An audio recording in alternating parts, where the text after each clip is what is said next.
अस्सलामु अलैकुम। इन्नल हम्दुलिल्लाह नहमदुहु व नुसल्ली अला रसूलिहिल करीम। अम्मा बअद फअऊज़ु बिल्लाहि मिनश शैतानिर रजीम। बिस्मिल्लाहिर रहमानिर रहीम। इन्ना अंजलनाहु फी लैलतिन मुबारकतिन इन्ना कुन्ना मुंज़िरीन फीहा युफ़रक़ु कुल्लु अम्रिन हकीम।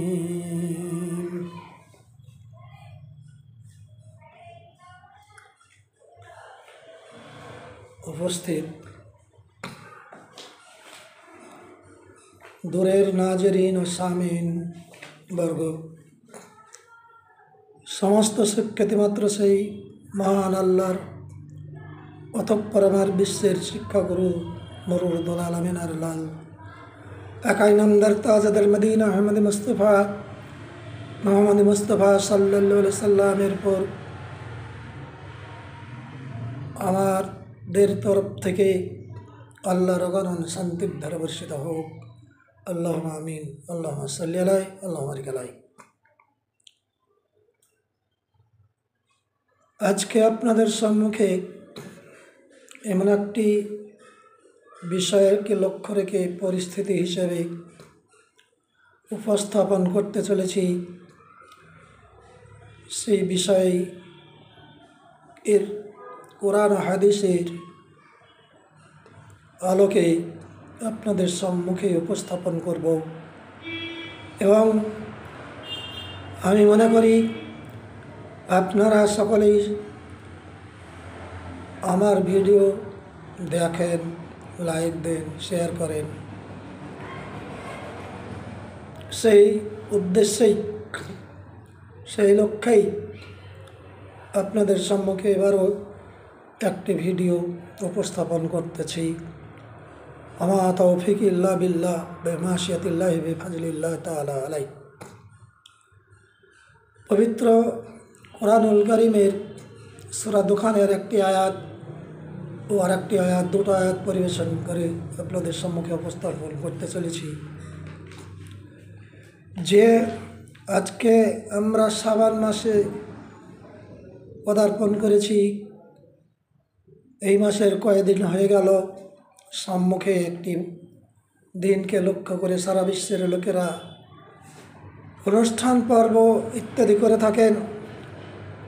সেই সমস্ত করাগুলো কি ঠিক কি বেঠিক, কোরআন ও হাদিসের আলোকে সেইগুলো আপনাদের সম্মুখে উপস্থাপন করার চেষ্টা করব। আমা তৌফিক ইল্লা বিল্লাহ বিমাশিয়াতিল্লাহি বিফাজলিল্লাহি তাআলা আলাইহি। আল্লাহ পাক তাবারক ওয়া তাআলার পবিত্র আল কোরআনুল কারীমের যে সমস্ত ভাষা আপনি আমি সকলেই জানি, নিসফে শাবান সম্পর্কে, অর্থাৎ এই শাবানের 14 তারিখ, যে 15 রাত্রে আমাদের যে কার্যকলাপ পালন করে থাকি সেই সম্পর্কেই আপনাদের লক্ষ্যে বলতেছি। কোনটি ঠিক কোনটি বেঠিক, দলিল কি, আল্লাহ কি বলেছেন, আল্লাহ নবী কি বলেছেন, এ সম্পর্কেই আলোচনা করবো আজকের ভিডিওতে। নিসফে শাবান বা শবে বরাত কাকে বলা হয়? আরবি শাবান মাসের 14 তারিখ দিবাগত রাত্রে বা রাত্রিকে সাধারণত ভাবে কি বলা হয়? শবে কদর বলা হয়ে থাকে বা লাইলাতুল বারাত, এই কথাগুলো বলে থাকেন পৃথিবীর মানুষ। অনেকে অধিকাংশ বলতে বলা হয় শবে বরাত। এই শব্দটি ফার্সি শব্দ। শব্দটির এর অর্থ আছে যে হিস্সা বা নির্দেশ। ফার্সি শব্দ বরাত শব্দের অর্থ মানে বরকত বলে।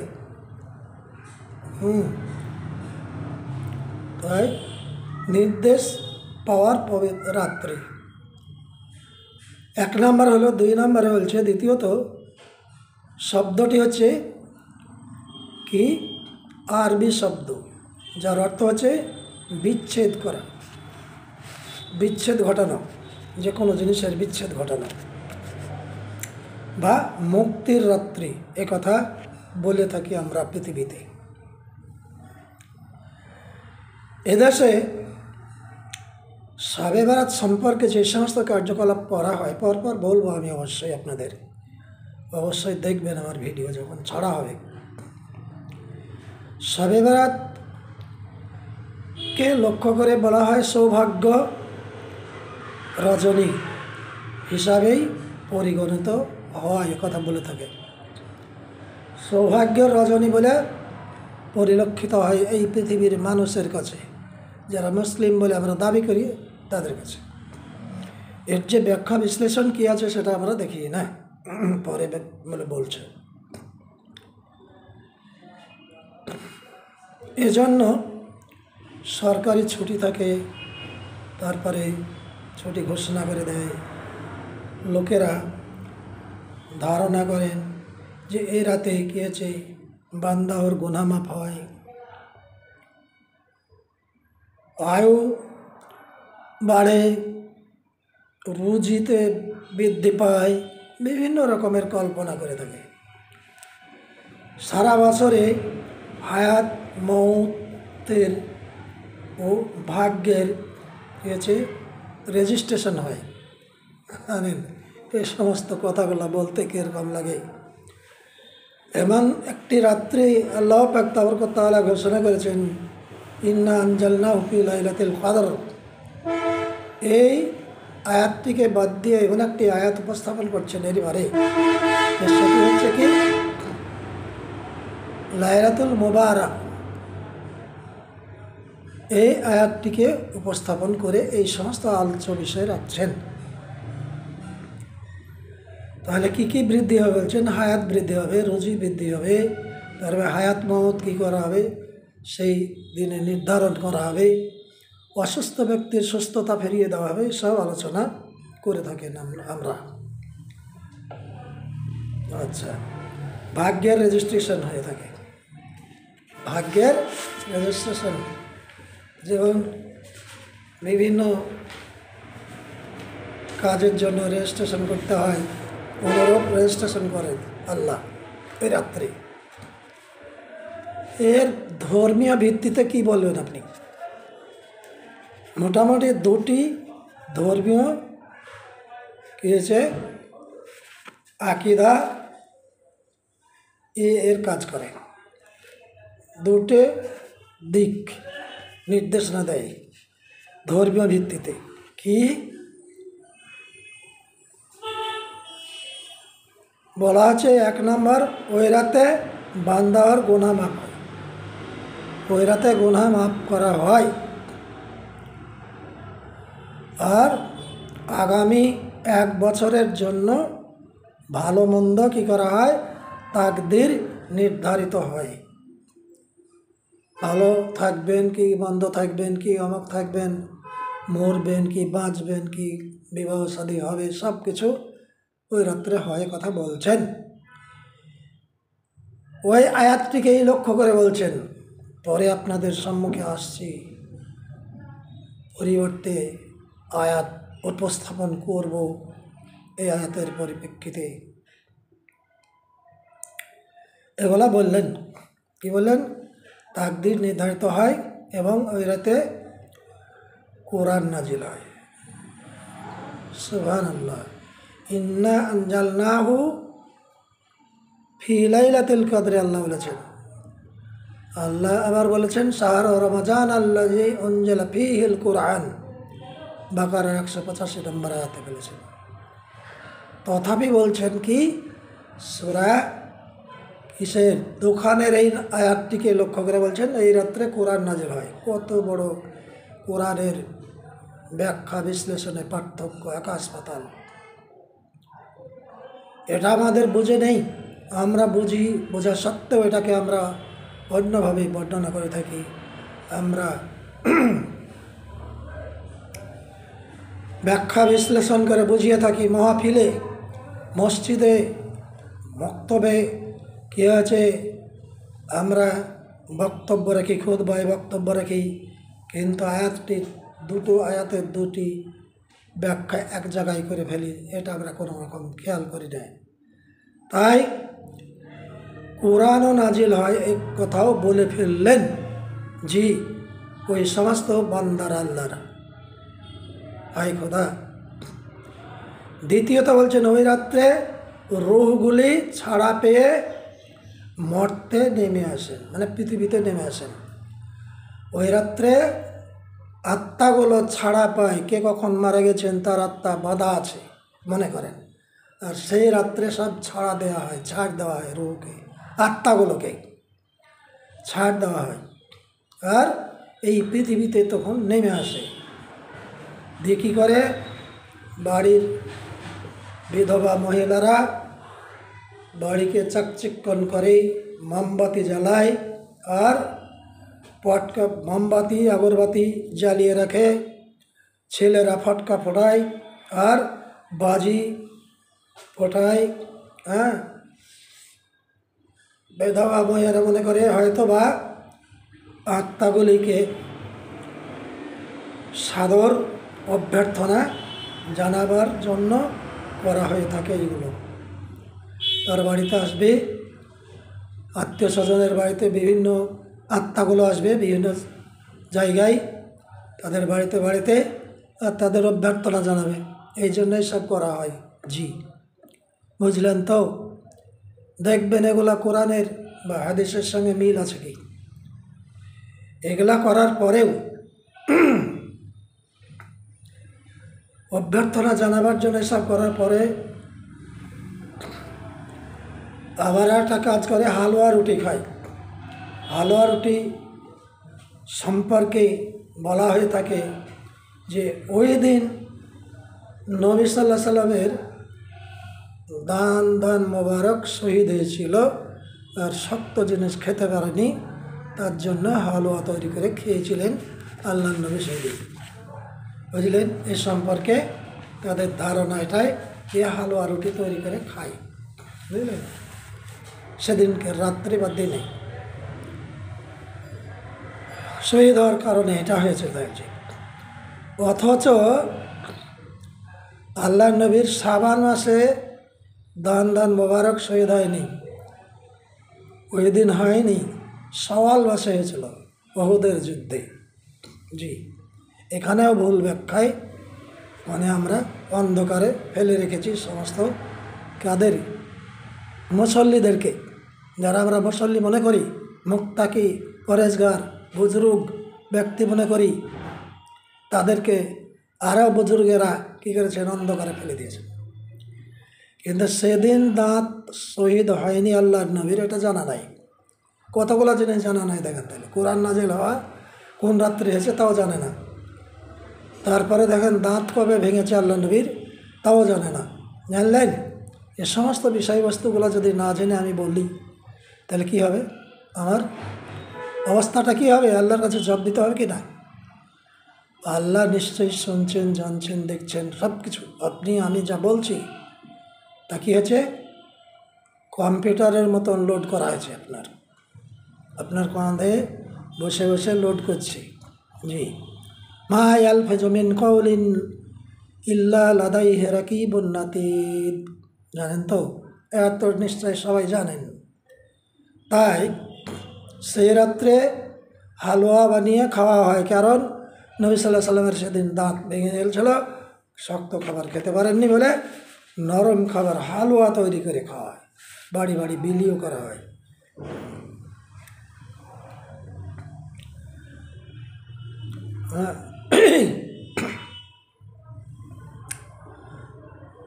আর কি হয় সেদিনকে, আলফিয়া, সালাতুল আলফিয়া বলা হয়। আর যারা কখনো সালাতের জন্য মসজিদে চিনে না, অভ্যস্ত নয়, চিনেই না, জানেই না, তারাও ওই রাতে কী করে, মসজিদে গিয়ে সালাতে আলফিয়া বা 100 রাকাত सूरा कुल के इखलास के 10 बार করে এক এক রাকাতে পড়ে পড়ে তারা কি করে 100 রাকাত কি আছে সালাত আদায় করে। সালাতুল আলফিয়া বলা হয়েছে, জি আদায় করে। এসবের ক্ষেত্রে বলা হয়েছে যে প্রথমটির সাপেক্ষে যেসব আয়াত ও হাদিস পেশ করা হয়, জানলেন, আয়াত এবং হাদিস পেশ করা হয় এই সমস্ত প্রথম ক্ষেত্রে যা বলা হলো তা নিম্নরূপ। কীরকম? নিচে বলা হয়েছে সেগুলো। আগে যে আয়াতটা পরিবেশন করেছিলাম সেটা সূরা দুখান এর 3 ও 8 পর্যন্ত নাম্বার আয়াত পর্যন্ত এখানে ঘোষণা করা হয়েছে। 38 নম্বর আয়াত কি বলেছেন আল্লাহ?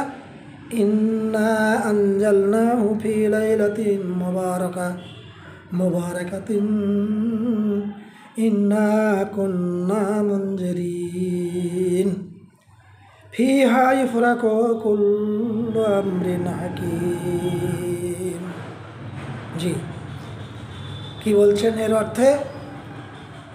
আমরা তো ইহা অবতীর্ণ করিয়াছি, আল্লাহ বলছেন, এক মুবারক রজনীতে। আমরা তো মুবারক রজনীতে অবতীর্ণ করেছি, তা বলছেন, কোরআনের কথা বলছেন না, এ কথা বলছেন। তাহলে অবতীর্ণ করা হয়েছে সতর্ককারী হিসাবে। এই রজনীতে প্রত্যেক গুরুত্বপূর্ণ বিষয় স্থিরকৃত করা হয়। তাহলে আয়াতের মানে বলছি, জানেন তো কি বলতে চেয়েছেন আল্লাহ? তাই স্থিরকৃত করা হয়। এটা কে বলছেন? হাফেজ ইবনে কাসির 701 থেকে নিয়ে 774 নম্বর হিজরিতে স্বীয় আয়াতের তফসির করে বুঝিয়েছেন মানুষকে। বলেন তিনি, এখানে মুবারক রজনী অর্থ হলো কি? লাইলাতুল কদর, আর ওখানে বলছে লাইলাতুল মুবারক। মুবারক বলতে লাইলাতুল কদরের রাত্রিকে বুঝিয়েছে। ওখানে যে বলেছি ইন্না আনজালনাহু ফি লাইলাতিল কদর, এই কথা বলা হয়েছে, আর এখানে বলা হয়েছে মুবারক। জি, তাহলে কোরআনকে নিয়ে আমরা বিশ্লেষণ করতে গিয়ে এরকম করছি। জি, বুঝবেন আপনারা, আমরা সকলেই বোঝার প্রয়োজন আছে কোনটা কোন ক্ষেত্রে প্রযোজ্য, ঠিক না বেঠিক করে আমরা বিশ্লেষণ করছি, ব্যাখ্যা করছি, এটা জানার আছে, বোঝার আছে। তাহলে স্বীয় তফসিরে ইবনে কাসির সাহেব বললেন, কখন? 701 থেকে 774 হিজরিতে বলা হয়েছে। তফসিরে বলা হয়েছে যে কি এখানে মুবারক রজনী বলতে কি বলা হলো? লাইলাতুল কদরের রাত্রিকে বোঝানো হলো। জি, যেমন শবে কদর বলা হয়েছে, এখানে শবে বারাত নয়, শবে কদর। শবে বারাত মানে বরকতময়, মুক্তি, এ সমস্ত বলা হয়েছে, আর এখানে তা বলছেন না, কদরের রাত্রি। আল্লাহ পাক তাআলা তার অর্থ বলছেন, নিশ্চয়ই আমরা ইহা নাজিল করেছি, অবতীর্ণ করেছি, যে কদরের রাত্রিতে। কি অবতীর্ণ করেছি? কোরআনকে। আর ওখানে বলা হলো সূরা দুখানের আয়াত পেশ করে লাস্টে বলে দিল যে কোরআন অবতীর্ণ করা হয়েছে ওই রাত্রে। কয়কার রাত্রে বলা হয়েছে? যে শাবান মাসের 14 দিবাগত রাত্রি, 15 তারিখের রাত্রি। আর এখানে বলা হয়েছে রমজান মাসে লাইলাতুল কদরের রাত্রে কোরআন অবতীর্ণ করা হয়েছে। লৌহে মাহফুজ থেকে আসমানের দুনিয়াতে পাঠানো হয়েছে, আর সেখান থেকে শুধু 23 বছর ধরে পবিত্র কোরআনকে আল্লাহ পৃথিবীর বুকে পাঠিয়েছেন আল্লাহ নবীর মারফতে। কি বলা হয়েছে? ইন্না আনজালনাহু ফি লাইলাতুল কদর। আল্লাহ বলেছেন, জি নিশ্চয় আমরা ইহা নাজিল করেছি কি কবে? কদরের রাত্রিতে। এর সেটি হলো কি হয়েছে? রমজান মাস। আর রমজান মাসে সেটা হয়, আর সেই রমজান মাসে অবতীর্ণ হয়েছে। যেমন সূরায়ে কি হয়েছে? বাকারার 185 নম্বর আয়াতে বলা হয়েছে শাহরু রমজান আল্লাযী উনজিলা ফীহিল কুরআন। জি, শাহরু রমজান আল্লাযী উনজিলা ফীহিল কুরআন বলা হয়েছে। জি, বুঝতে পারলেন? তাহলে ওর অর্থ বলতে চাইছেন যে এই সেই রমজান মাস যার মধ্যে কি হয়েছে? কোরআন অবতীর্ণ হয়েছে, সেই রমজান মাস। আর ওখানে বলা হলো সেই শাবান মাসের 15ই রাত্রে। জি, তাহলে এখন দেখুন, চিন্তা ভাবনা করুন, কোরআন গবেষণা করুন। আমরা তো ছোটোখাটো জ্ঞান বুদ্ধি রাখি কোরআন হাদিস সম্পর্কে, কিন্তু আপনারা পৃথিবীর বুকে বড় বড় যোগ্য আলেম আছেন, আলেমের দিন, কিন্তু এই তাৎপর্যটা কোনো মুহূর্তে এখন পর্যন্ত প্রকাশিত হচ্ছে না। অনেকে এই বিভ্রান্তিতে পড়ে মিলাদ মাহফিল, হালুয়া রুটি খেয়েছে, সভা সমিতি করে থাকছেন। এরকম পরিস্থিতি চলেই আসছে, যুগ ধরে চলেই আসছে। বুঝতে পারলেন তাহলে যে কোরআন কবে অবতীর্ণ হয়েছে? ওখানে কি বলা হলো আর এখানে কি বলা হয়েছে? এক্ষণে ওই রাত্রিকে মধ্য শাবান বা শবে বরাত বলে থাকে। ইকরিমা প্রমুখ হতে যে কথা বলা হয়ে থাকে, ইকরিমা হতে যে কথাবার্তা বলা হয় ওই সম্পর্কে তা সঙ্গত কি আছে? কারণেই অগ্রহণযোগ্য। যে কথাগুলো বলা হলো তা গ্রহণযোগ্য কথা নয়, এগুলা কোরআন থেকেই বলা হলো। শুনুন, এই সমস্ত কথা যেগুলো বলা হলো সব অগ্রহণযোগ্য, যোগ্যহীন কথাবার্তা বলা হলো। যেগুলো নেই তাই বলা হচ্ছে। এই রাতে এক শাবান হতে আরেক শাবান পর্যন্ত বান্দার রুজি, বিয়ে শাদী, জন্ম মৃত্যু ইত্যাদি লিপিবদ্ধ হয় বলে যে কথাগুলো বলছেন, তো সেগুলো হাদিস পরিচিত আছে, তা মুরসাল হাদিস। মুরসাল কাকে বলে সেটা সম্পর্কে জানতে হবে, অবগত হতে হবে আপনাদের। এরপরে আমল করা যায় না সহজে যদি সহিহ হাদিস থাকে। এর মোকাবেলায় সহিহ হাদিস থাকলে এরপরে আমল করা হবে না। তাহলে সহিহ হাদিস কত শুনবেন, আছে, দেখবেন আসছে।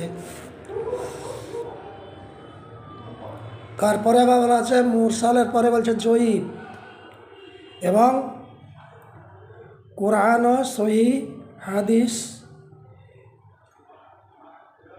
সমূহে বিরোধী হওয়ায়, কোরআন হাদিসের বিরোধী কথাবার্তা হওয়ার কারণে এটা হলো কি অগ্রহণযোগ্য, এটাও গ্রহণযোগ্য কথাবার্তা হলো না।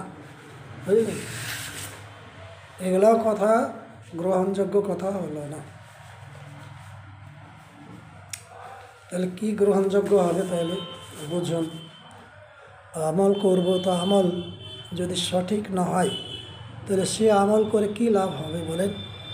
অতঃপর তাকদীর সম্পর্কে হচ্ছে পবিত্র কোরআনের ব্যর্থহীন বক্তব্য হলো কি ওয়াকুল্লু শাইইন ফাআলুহু ফি জবুরে জবুরে ওয়াকুল্লু সাগীরিন ওয়া কাবীরিন মুস্তাতার।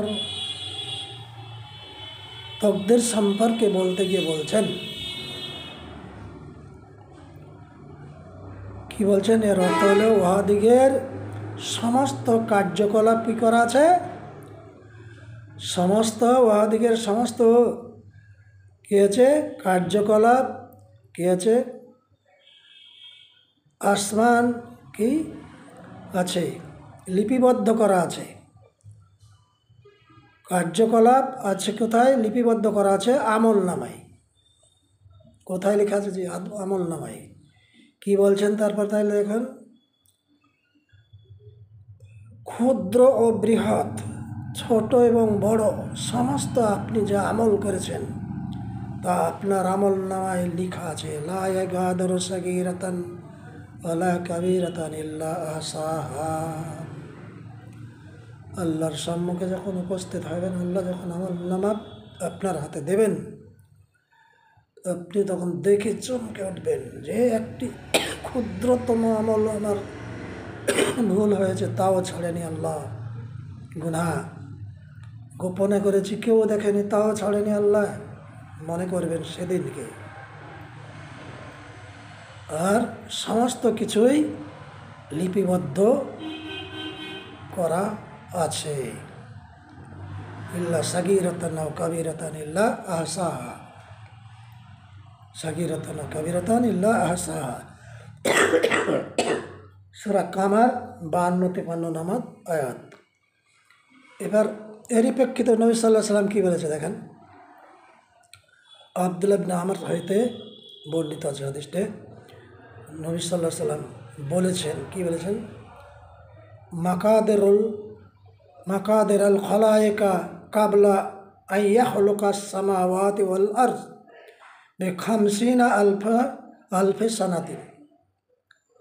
যে আসমান সমূহ জমিন সমূহ সৃষ্টির 50,000 বছর পূর্বেই কি করা হয়েছে, আল্লাহ স্বীয় মাখলুকাতের তাকদীর লিখে রেখেছেন। বুঝলেন? জি। আর আমরা বলছি সেই রাত্রে তকদির রেজিস্ট্রেশন করা হয়। জি, রেজিস্ট্রেশন করা হয় সেই রাত্রে বলছেন। আর আল্লাহ বলছেন 50,000 বছর আগে। কিসের? আসমান ও পৃথিবী সৃষ্টির আগে লিপিবদ্ধ করে রেখেছেন। হাদিস নাম্বার হচ্ছে মুসলিম মিসকাত, হাদিস নাম্বার 79। জি, হাদিস নাম্বার 79। এবার বলা হচ্ছে আয়াত হযরত আবু হুরায়রা রাদিয়াল্লাহু তাআলা আনহুকে লক্ষ্য করে নবী সাল্লাল্লাহু আলাইহি ওয়াসাল্লাম বলছেন, কি বলছেন, যে তোমার ভাগ্যে যা আছে তা ঘটবে। তোমার ভাগ্যে যা আছে তা ঘটবে, কথা বলেছেন। আর ওখানে বলছে ভাগ্য পরিবর্তন হবে। লা ইয়ারুদ্দু তাকদীর ইল্লা বিদ্দুআ বলেছেন আল্লাহ নবী। ওখানে ভাগ্য পরিবর্তন হবে কি বলতে চেয়েছেন জানেন? নেক আমল করার জন্য ওটা টাইম দেওয়া হয়। ভাগ্য পরিবর্তন হবে, যেমন হায়াত বাড়ানো হবে বলছেন। এখানে হায়াত বাড়বে বলা হচ্ছে যে তার ভালো আমল করার জন্য কিছু হবে, সেই সময় করতে সুযোগ পাবে, বা হায়াত বাড়বে না। যা করার তা ঠিক করে রেখেছেন আল্লাহ, যা করবেন তা ঘটবেই। ভাবছি এ বিষয়ে কলম শুকিয়ে গিয়েছে, আর লেখা হয়নি। তারপরে কি হবে সব হয়নি। কলমের কালি শুকিয়ে গেছে। আল্লাহ তা শিক্ষা দিয়েছেন প্রথম মানুষকে কলমের দ্বারাই। আল্লামা বিল কলাম, কলামের দ্বারাই শিক্ষা দেওয়ার জন্য ব্যবস্থাপনা করেছেন আল্লাহ। জি, শুকিয়ে গেছে কি কলমের কালি। জি, পুনরায় তাকদীর লিখিত হবে না। বুঝতে পারলেন? তাহলে নিশ্চয়ই এতক্ষণ বুঝতে পেরেছেন। হাদিসটি কোথাকার বলছেন? বুখারী মুসলিম শরীফের হাদিস। 881 নম্বর হাদিস, বুখারী মুসলিমে 881 নম্বর হাদিস। এক্ষণে শবে বরাত প্রতি বছর কি হয়েছে, ভাগ্য লিপিবদ্ধ হয় বলে যে ধারণা প্রচলিত আছে, জি, ভাগ্য লিপিবদ্ধ হয় শবে বরাতের রাত্রে, এটা প্রচলিত আছে যেটা, তার কোনো সহি ভিত্তি নেই, বুঝলেন, তার কোনো সহি ভিত্তি নেই, সঠিক ভিত্তি নেই। কিরকম? হজরত আলী রাজিয়াল্লাহ তাআলা আনহু, আলী মুর্তজা রাজিয়াল্লাহ তাআলা আনহু হতে বর্ণিত আছে, নবী সাল্লাল্লাহু আলাইহি সাল্লাম বলেছেন, ইজা কানাত লাইলাতুল নিসফুস মিন শাবান ফাকুমু লাইলাহা ওয়া সুমু নাহারাহা, বলেছে হাদিসটি। আচ্ছা, মধ্য শাবান এলে তোমরা কি করবে, রাত্রিতে ইবাদত করো আর দিনে সিয়াম পালন করো, বলছে। এই হাদিসটি বলতে চাইছে। এর মোকাবেলায় বা এই হাদিসটিকে কী বলেছে সেটা জানেন? জানো না, বলছে পালন করো, সিয়াম পালন করো দিনের বেলায়, তাই বললো, আর রাত্রিবেলায় ইবাদত করো। কবে? নিসফে শাবানে।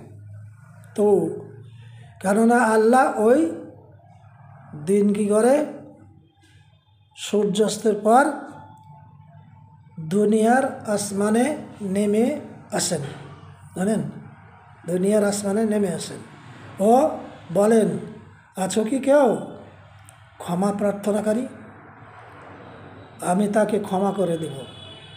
আছো কি কেউ রুজি প্রার্থনাকারী, আমি তাকে রুজি দেব। এ কথা আল্লাহ পাক তাআলা বলেন, তাই বলছেন ওনারা। আছো কি কেউ রোগী, আমি তাকে কি করে দেব, আরোগ্য দান করব। এ কথা বলে থাকেন ওই রাত্রে আল্লাহ নেমে এসে বলেন, তাই বলছেন, ধারণা ওই হাদিসের ব্যাখ্যা করলেন। জি, আমি তাকে কি করব, আরোগ্য দান করব বললেন। ইবনে মাজাহ হাদিস 1388 নম্বর হাদিস এটা।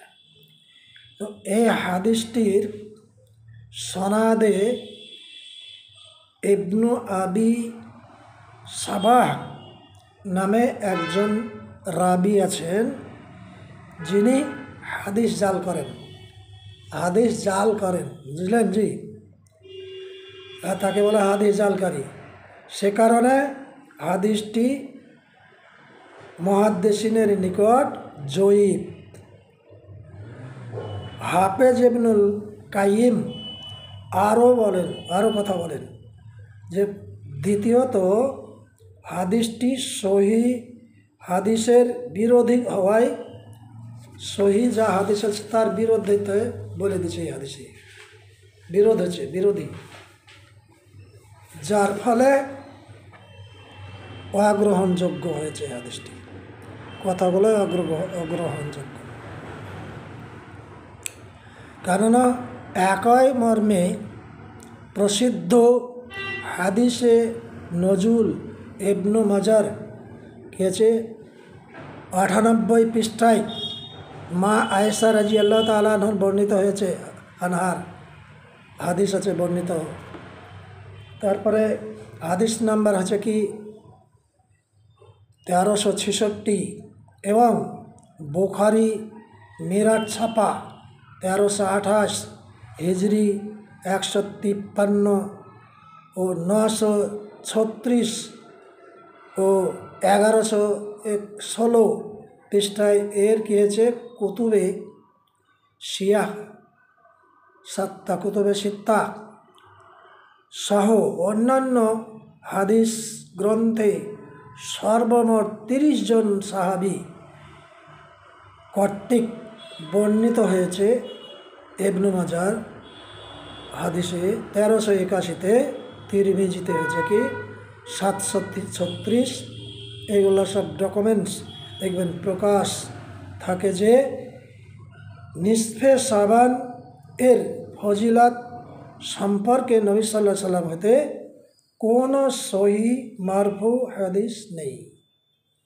একদম মুদ্রা কথা হলো, কোনো সহি মারফু হাদিস নবী সাল্লাল্লাহু আলাইহি সাল্লাম হতে নেই।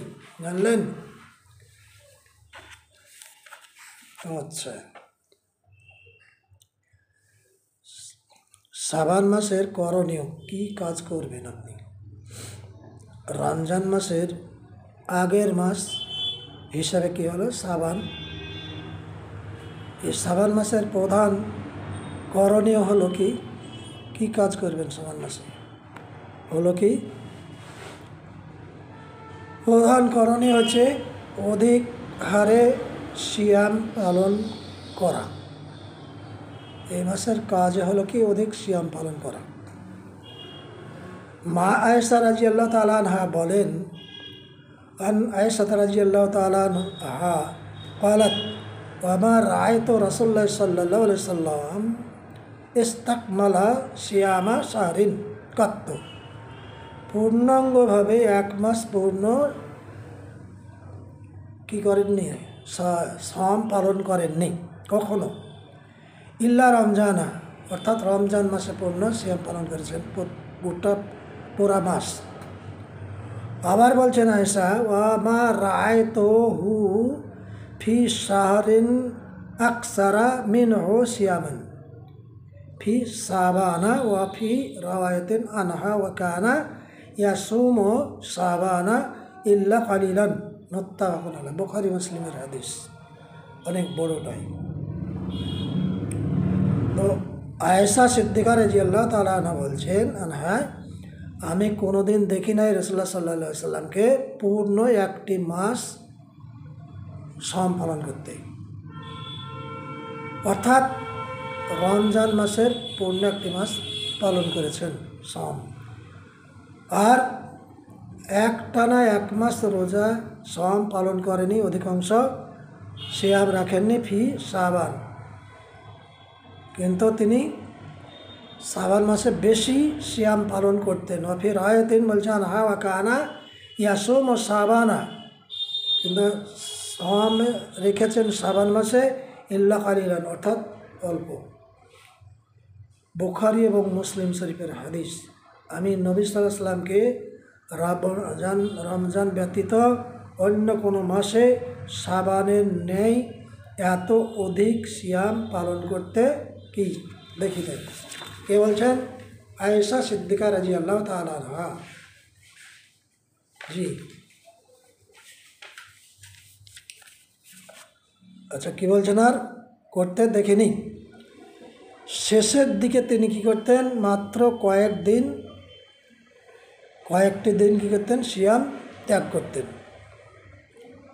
বুখারী মুসলিম মিশকাত, হাদিস নাম্বার হচ্ছে 2036। যারা শাবানের প্রথম থেকে নিয়মিত সিয়াম পালন করেন তাদের জন্য শেষের 15 দিন সিয়াম পালন করা উচিত নয়, একথা হাদিসের মর্মে বলতে চেয়েছেন। আবু দাউদ, তিরমিজি হাদিসের প্রভৃতি মিশকাত শরীফেও আছে বর্ণিত। হাদিস নাম্বার আছে 1974। অবশ্য যদি কেউ অভ্যস্ত হন, মানে প্রতিদিন রোজা রাখে এই শাবান মাসে, অভ্যস্ত থাকে, মানে সারা বছর অভ্যস্ত থাকেন, বা মানত করে থাকেন, যদি কোনো কারণবশত শ্রম পালন করার জন্য মানত রেখেছেন, সেই সময় পড়ে গেল মানতেরটা,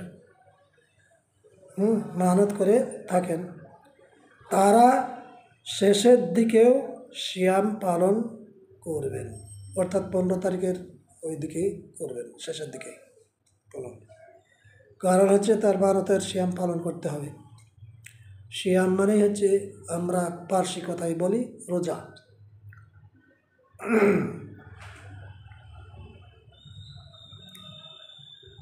হাদিসটি কোথায় আছে? বুখারী মুসলিম মিশকাত। কত নম্বর হাদিস বলছে? 1973 থেকে 2038। জি, এতগুলা কথার পরেও যে অকাট্যভাবে বলছেন এই সম্পর্কে কোথা থেকে আবিষ্কার হয়েছে কি বৃত্তান্ত। মোট কথা শাবান মাসে অধিক হারে নফল সিয়াম পালন করা সুন্নাত। আল্লাহ নবী বললেন, সহি দলিল ব্যতীত কোনো দিন বা রাতকে সিয়াম ও ইবাদতের জন্য নির্দিষ্ট করা সুন্নাতের বার খেলাপ। এরকম ধার্য করে নেওয়াটা একদম কোরআন হাদিসের খেলাপ, সুন্নাতের বার খেলাপ। ধর্মীয় ভিত্তি সম্পর্কে এগুলো সব শুনলেন, নিসফে শাবান সম্পর্কে শুনলেন, শবে বরাতের সালাত সম্পর্কেও শুনলেন। এই সালাত সম্পর্কে বলতে গিয়ে বলা হচ্ছে,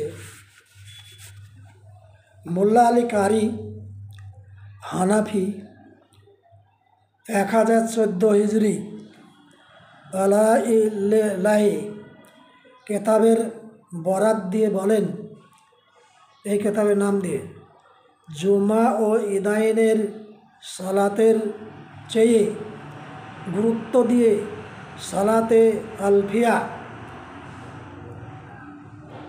মানে 100 রাকাত নামাজ পড়া কুল সূরা ইখলাস দিয়ে 10 বার করে পড়ে নামে এই রাতে যে সালাত আদায় করা হয়, বুঝলেন, এবং এর সপক্ষে এর পক্ষে আর কি সপক্ষে দলিল যে সমস্ত পেশ করা হয়, সব দলিল পেশ করে বলছে, কি বলা হয়, যেসব হাদিস ও আসার বলা হয়, এই দিয়ে ওয়াজ করা হয়, মাহফিল করা হয়, সমস্ত সমগ্র মুসল্লিদের সামনে রেখে বক্তব্য রাখা হয়, জি, তার সবই বানাওয়াট। মোল্লা আলী কারি বলছেন সব বানাওয়াট, তৈরি করা কথা। বানাওয়াট মানে তৈরি করা, ও মৌজু একদম, এবং কি হচ্ছে জয়ীব, এসব কথাবার্তা, জানলেন। এ কথা কে বললেন তা শুনলেন তো, আমি বলছি না। এ ব্যাপারে ইমাম গাজ্জালি রহমতুল্লাহ আলাইহিও বলছেন, কি ইহয়া উলুম ও ইবনুল আরাবির কুলুব দেখে যেন কেউ ধোকায় না খায়। এই বিরাট 448 হিজরিতে সর্বপ্রথম জেরুজালেমের বায়তুল মুকাদ্দাস মসজিদে প্রবর্তিত হয়, মানে চালু হয়। কোথায় শুনলেন, কে বললেন, সবগুলো লক্ষ্য রাখবেন। জি, কে বললেন, কোথায়, কত হিজরিতে, বৃত্তান্ত টো করে জেনে নেবেন। জি, আমি নিজে তৈরি করে বলছি না। জি, এ সমস্ত বিষয়বস্তুগুলা উপলব্ধি করতে হবে আপনাদের, নাইলেই অন্ধকার থেকে বেরিয়ে আসতে পারবেন না, সারা জিন্দগি কেটে যাবে। সম্পূর্ণটাই বেদাত বলে দিলেন, এরকম ধোকায় না পড়েন, কারণ এটা হচ্ছে বেদাত। এখানে বেদাতের ভাগ বটোয়ারা করেন না, বটোয়ারা। আর চালু হলো কত হিজরিতে বলছেন, 448 হিজরিতে সর্বপ্রথম জেরুজালেমের বায়তুল মুকাদ্দাস মসজিদে প্রবর্তিত হইল। এইখানে আরাম হলো এই নামাজে সালাতের ব্যাপার। মসজিদের মূর্খ ইমাম যারা ছিল না, মূর্খ ইমামগণ অন্যান্য সালাতের সঙ্গে যুক্ত করে এই সালাত কি করল, চালু করে দিল।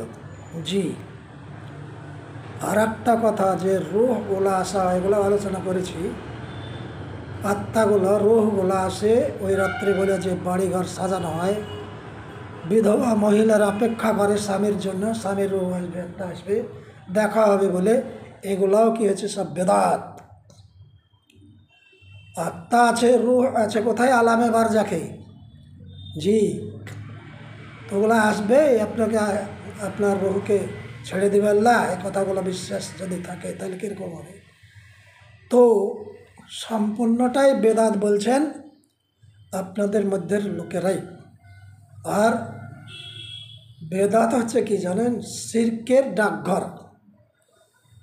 শিরকের ডাকঘর, ডাকঘরে কী হয়? চিঠি জমা হয়, ওখান থেকে ডিস্ট্রিবিউশন করে পিওনে, পোস্টমাস্টার ডিস্ট্রিবিউশন করেন, সব করেন। তো বেদাতের ঠিকানা হচ্ছে ডাকঘর,